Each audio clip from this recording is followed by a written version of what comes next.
motion pictures made its debut when it was initially exhibited as a carnival novelty and developed to one of the most important tools of communication, entertainment, and mass media in the 20th century, and navigated its way into the 21st century. Thus, in New Orleans, the very first motion picture house was made in 1896. Hollywood's very first feature full-length film was called The Squaw Man in 1913. The movie theater was considered a cheaper, simpler, and profitable way to provide entertainment to many viewers. In 1907, it was only 5 cents in the Nickelodeon theater to view a film. The cost of 5 cents, thus the name Nickelodeon came from the name Nickelodeon Theater. However, as great as films were, there was only one technical difficulty. Directors wanted to add sound to films to end the silent era, but no one could figure out a way to synchronize the sound perfectly with the picture. In 1923, during the Great Depression, films found its voice. During the Depression, the price of film was 27 cents. As time progressed, films became better. In the 60s, the price for a movie was $1. For the more advanced imaging enhancements, the price was raised up to $4 in the 80s. Film has truly evolved from being silent to making its voice be heard all across the world today.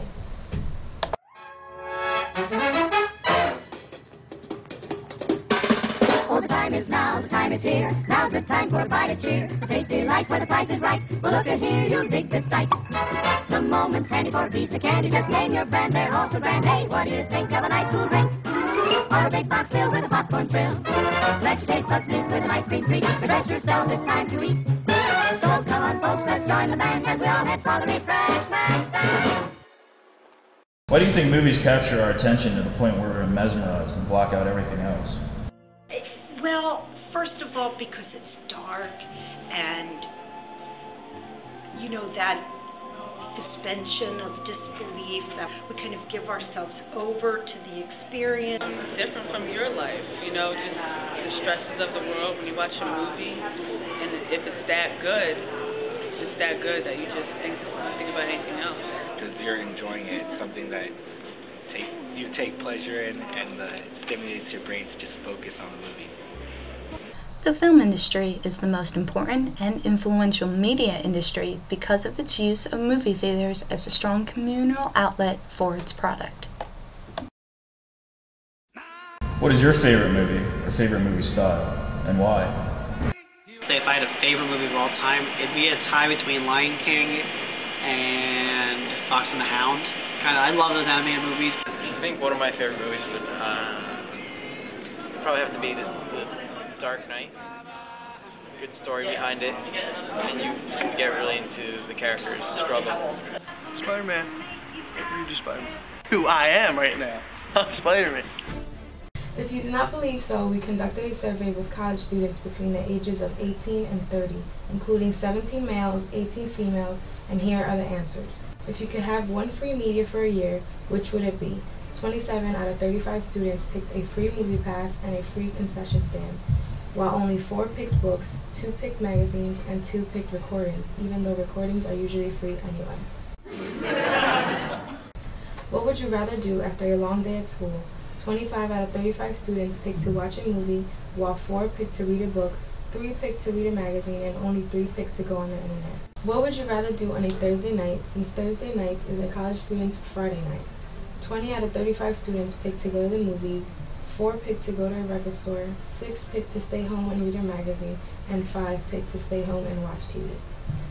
When you are with a group of friends, would you rather go to 28 out of 35 picked a movie theater, 6 picked to go to a bookstore, 1 picked to go to an internet cafe, and 0 students picked to go to a newspaper stand? What would you rather pay for? 24 out of 35 students picked a movie you've seen a preview for, 3 picked a book they have never read, 4 picked a CD they've never heard, and 4 picked an HBO program on TV. Finally, as a college student, what are you more likely to have? 25 out of 35 students picked a favorite movie, 5 picked a favorite book, 5 picked a favorite magazine, and 0 students picked a favorite newspaper. Has a movie ever been able to influence you to do something? Something materialistic from the film? Scary movies always make me freak out and check every corner and leave all the lights on. After watching Fight Club, I really wanted Tyler Durden's jacket for a really long time. Probably the biggest one was Animal House. That one actually made me think, I want to go throw a giant party one day and just annihilate everything in my path. Movies can influence me to change my life in ways for the better, like the Gridiron Gang shows like people persevere through their hard times and continue to move on. Makes me want to jump off my building and swing around. Superpower, I want to be able to swing and shoot webs out my hands. Dead Poet Society was a really good movie. It inspired me to write more, to stick to it, not to give up so easily. When it comes to new trends, the film industry is almost a self-reliant maker for new advancements that will bring about a better experience for its customers. The other 7 media industries also have trends, but they are mostly through some form of convergence.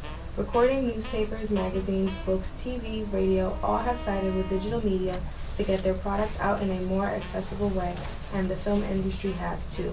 Yet the film industry trends are what is proving that movie theaters are a more important outlet than what the other industries have. The new trends include the switch to digital, 3D, and D-Box. The film industry is making its way to become exclusively digital. 35mm film has been used for over 100 years, but it's an expensive and fragile medium. The cost of an average 35mm print is $1,500, compared to only $150 for a digital copy. Digital copies can be simply downloaded via satellite or internet. Full digital conversion should be completed in the United States by 2015. The theater release of Avatar in 2009 was the first exclusively digital showing, which forced theaters to make the conversion. Movies like 28 Days Later and Slumdog Millionaire could not have been finished without digital. 83% of theaters around the globe will have made the transition by 2015.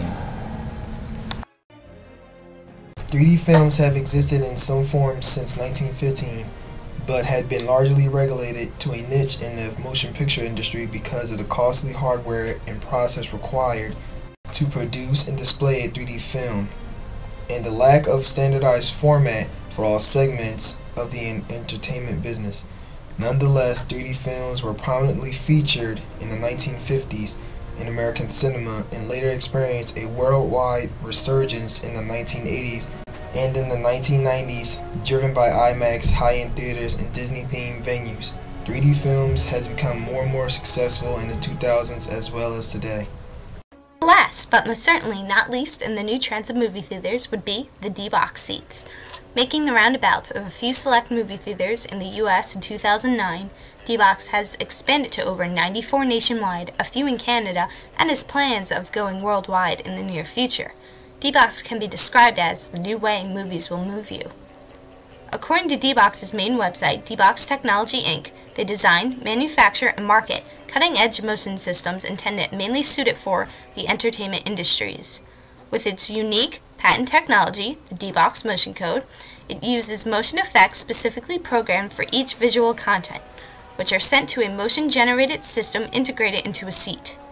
The resulting motion is perfectly synchronized with all on-screen action, thus creating an unmatched, realistic, immersive experience. As of today, many Hollywood studios offer D-Box Motion Code on their motion pictures in commercial theaters. First time doing it really added a lot of extra sensation to the movie that was a lot of fun. Once known as the Towne Twin in 1969 and next door the Towne 4 in 1979. An unfortunate accident occurred causing Frank Theaters Company to renovate both buildings into what is known as today the Frank Theaters Town 16 Stadium. In 1986, it reopened, was one of New Jersey's earliest megaplexes, and introduced stadium seating to the local area. When speaking to Brandon Hathitz, an employee for Town 16 for over 6 years, I asked him if he thought the Town 16 was successful. He simply put it as, well, it hasn't failed yet.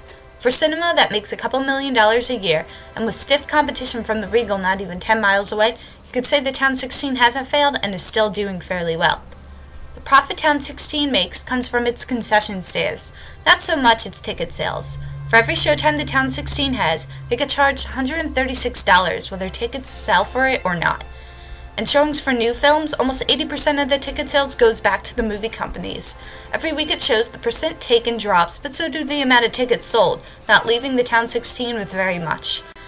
And when looking at the new trends, it's another reason why this theater is still afloat.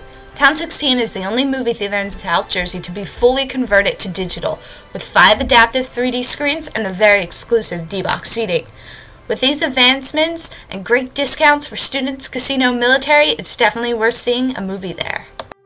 Nicholas Joseph, our media expert, explains why being a GM is important in the film industry. Well, it's important on obviously a different level than the directors and producers, but it's important that I do a good job at this location to keep people interested in coming, so that they want to see movies here and get more people in the door. Why did you go into the film industry? Originally, I wanted to be a director, and then I kind of had a change of heart. I like entertaining people, but I didn't necessarily want to go through the process of being a director. So I decided to run movie theaters, and I have a blast. I always enjoy seeing crowds come out like super happy about the movie when they're done. Why do you feel that the film industry is more important than any other media industry? It covers everything. You build a story for people to get away from the real lives with, in 2-3 hours, the average movie. And, as long as it's acted well and directed well and scripted well, you can make people forget about their lives and be really engrossed in the story for a day. It's different than, say, music, because you're just hearing something, and that's great and all, but you don't have anything really to go visually with it. And, books are really good. There's a lot of excellent books out there, but that takes more like weeks of your time to finish a story, and it can be more detailed and whatnot. But if you want to tell the ultimate story in a short amount of time, the movies are the way to do it. What is special about the film industry? The ability to every year create blockbusters, and multiple blockbusters, whether it's a comic book movie like Batman or Avengers, to the serious stuff like Lincoln. It just never ceases to amaze me that every year they come up with something very good or fun that generates, huge interest, and lots of people come out to see it. If you could change one area of the film industry, what would it be? I would say a little less on the sequels and reboots. I know they're popular, and some of them are quite good, but a little less would be good, and I think just a little less content, maybe the flow of it throughout the year, instead of cramming a lot of things at one time, because I think you're only hurting each other by putting too much stuff out at one time. And then with the quick release with Blu-ray and DVD, if they should go back to the older style of spreading it out to rebuild hype, because some people might go, well, it'll be on video 3 months from now, and I can get it for $20 and we can all watch it at my house instead of spending that much more at the theater. I think that sometimes less is more. In closing, the film industry is the most important and influential media industry because of its use of movie theaters as a strong communal outlet for its product. When looking at the other 7 media industries, its products also contribute to the success of the industry. Magazines as well as newspapers promote the film industry in ways by adding exclusive pictures as well as reviews and showtime. Books also promote movies in the way that movies are about books, and books as well can turn into movies. There are also books about the productions of films. TV and digital media advertises movies by showing previews during commercials or by using websites like YouTube or IMDb. Records and radio also contribute a big part of advertising. Records become soundtracks to movies, and radio constantly has movie pass giveaways and even sound clips to the movie to create interest in the film. That's why movies rock, and newspapers, magazines, books, TV, new media, records, and radio don't. And that's the way the cookie crumbles.